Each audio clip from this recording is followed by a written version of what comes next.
Welcome, everyone.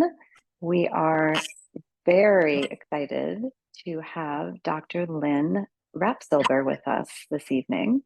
Welcome, Dr. Rapsilber. Thank you so much for speaking with us. Well, thanks for having me. I really appreciate setting the time aside, and I look forward to our conversation. Well, I mean, my story goes back to when I was a nurse and I was working at the hospital, the pillar of job security, and the oncologist pulled me aside and said, "Would you like to come work for us and start our outpatient chemo program?" I'm like, what do I have to lose? If it doesn't work, I go back to the hospital. 20 years later, I was still at the oncology practice and had built it up from one room with 2 chairs to this, pretty amazing place. It's very interesting, and it's so interesting how passionate you are about documentation, coding, and billing. I hate the computer. I would throw it out the window in a heartbeat, but it's the way we get paid. So, and nurse practitioners and nurses in general have not really been able to articulate their value, because when you're a nurse, you're in the room rate. For sure. Not a line item. And then when you're an NP, all of a sudden, whoa, you got to know all this stuff. And you're like, wait a minute, I don't know any of it. And have this information. So, but it's truly how you can advocate for yourself, is learning all of this information. And it changed. Lynn, is that part of the reason why you wanted to be a state representative? Oh, well, I'm so curious about that piece of your story as well. Sure. So the National Nurse Practitioner Entrepreneur Network was started by Sandra Berkowitz, who's a nurse attorney, and she is in Pennsylvania. And she had this idea that a nurse practitioner needed to open up a practice because she was seeing that there were less physicians going into primary care, and nurse practitioners, that's how we're trained. She put a call out and said, "I'm willing to put money up. Do I have any takers to open up a practice?" And guess how many she had? Nobody.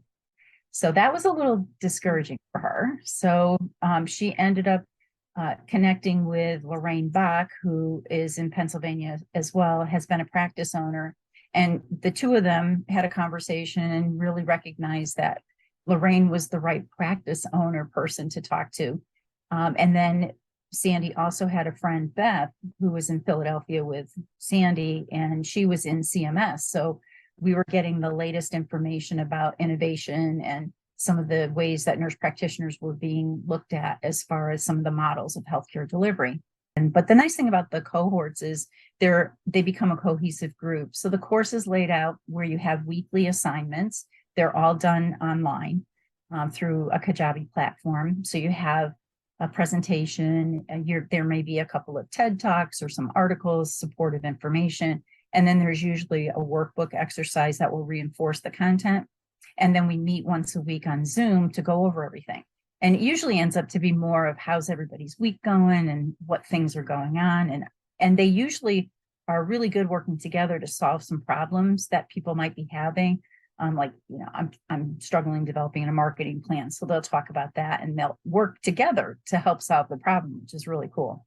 And then I'm just thinking, Lynn, like how much time this saves people, right? Because it would take you forever to look up every single thing you've showed us. I thought, gosh, that would be like a whole day, at least, like searching, and you wouldn't be able to be sure that you could trust it. To your point, I was like, you wanted a trusted resource for people. It's really, congratulations. This is really beautiful. Thanks. What you guys have put together.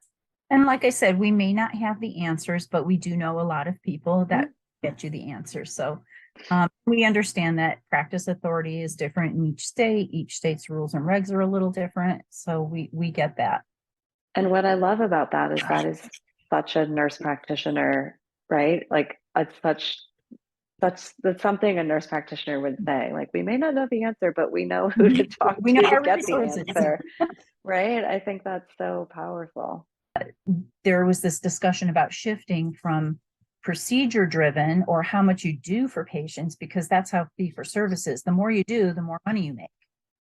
But they were recognizing that a lot of times there was unnecessary utilization of, procedures or x-rays or labs or whatever to get that extra payment. Well, now they're saying, let's look at value. How well are we keeping patients' hemoglobin A1Cs under control, getting them to have their mammograms, colonoscopies, all of that. And then rewarding the providers who are providing good quality care. So right now there's a combination of both, the fee for service, and then some of the folks can be part of this value-based payment model, quality payment program. Yeah, and I think that's one of the things that we've tried to do is really look at, what are some of the barriers and how can we help break some of those barriers so that they're not a problem. And I love the idea of your whole idea of telling the NP story, right? Because once you learn what we do, it's so, like you said, who wouldn't want to see the NP? Mm-hmm. Yeah. And I love the connection of the four of you and that you've been working together, these four very powerful, strong women working together to really, bring NPs to where they need to be. Melissa and I very much see NPs as superheroes, and you guys are really bringing that to light. You really are.